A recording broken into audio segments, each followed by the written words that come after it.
like to say ditto on most of that. And I want to say, wow, vows. I want you to know that I don't take them lightly. When Jack and I were married, we did not take marriage vows. We just decided we were married, and then we got the official paperwork done, and in October that'll be 41 years. Wow.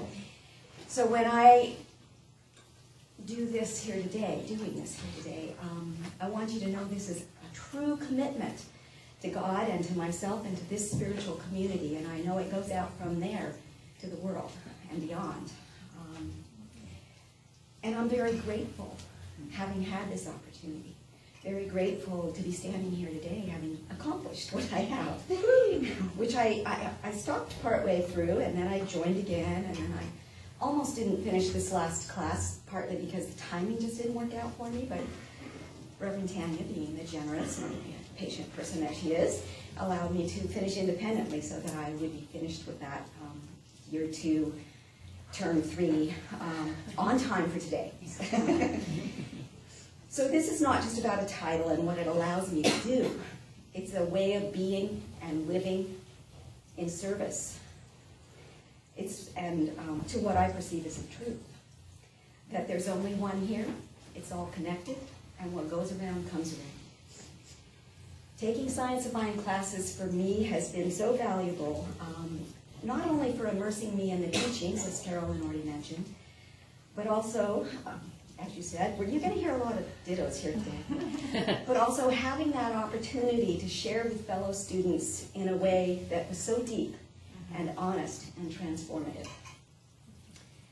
On a metaphysical level, I feel that taking these classes has led me to choose to honor the sacred and celebrate life in every moment.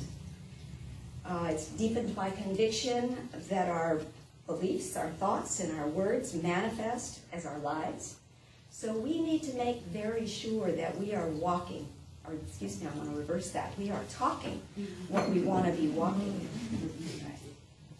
Having done massage for probably 30 years out of my life, I can tell you how true that is. When you're working on somebody's neck and they're saying, this, that, or the other is such a pain in my neck or some other body part, it's true. What we say manifests in our lives. And on a practical level, for me, this has worked because I'm catching myself now much more quickly when I am not acting in integrity with what I believe to be true. So I didn't take this whole series of classes because I wanted another profession. I'm trying to go the other side, that retirement side. I'm not there yet. And therefore, I didn't feel the need to be licensed, at least not at this point in time, and I know that's still open. And I did research, should I ever decide to be a minister, I know I have to get licensed first. Anyways, that may be in my future, I don't know. But when I started taking these classes after I joined MCSL in February of 2011, so I've actually been taking the classes that long, I found myself drawn to continue because Science of Mind philosophy works for me, intellectually and actually. It helps me to make my life better.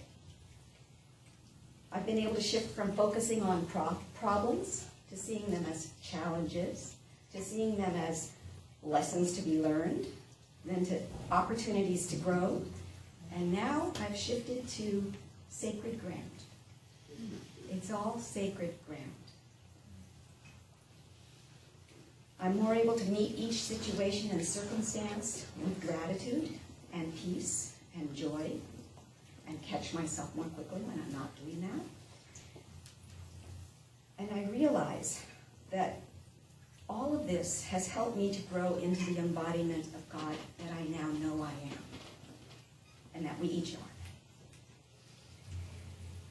These teachings have brought me to a place of knowing and experiencing that I always have everything I need in each and every moment, in all ways, by simply opening to the truth that God has given us the gifts that we need in our lives.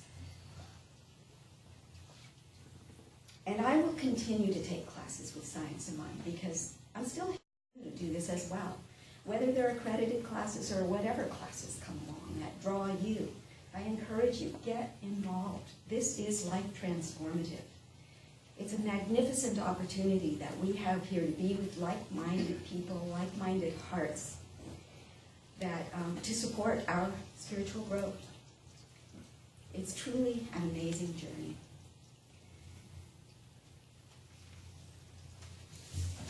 And with that being said, I want to let you know that if you're interested, soon I'll be starting, and Tanya and I have discussed this, soon I'll be starting a spiritual support group, which will use various ways of looking at how to support ourselves and each other on this journey. The details aren't ironed out yet, so as soon as I know, I'll announce and have a sign-up sheet for anybody who might be interested.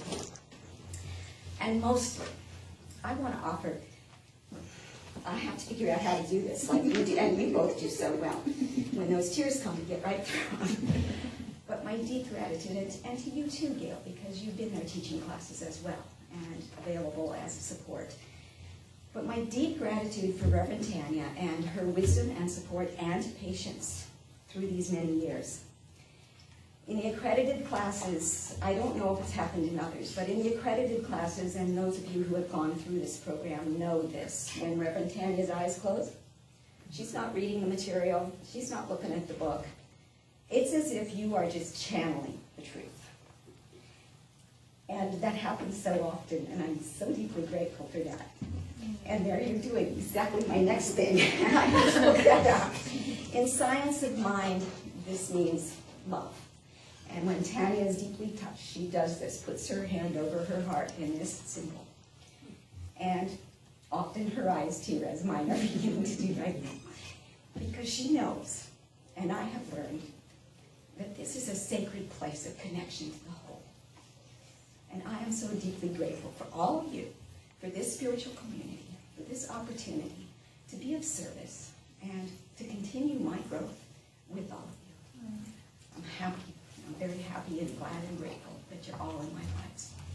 And that right there. Thanks for your patience too.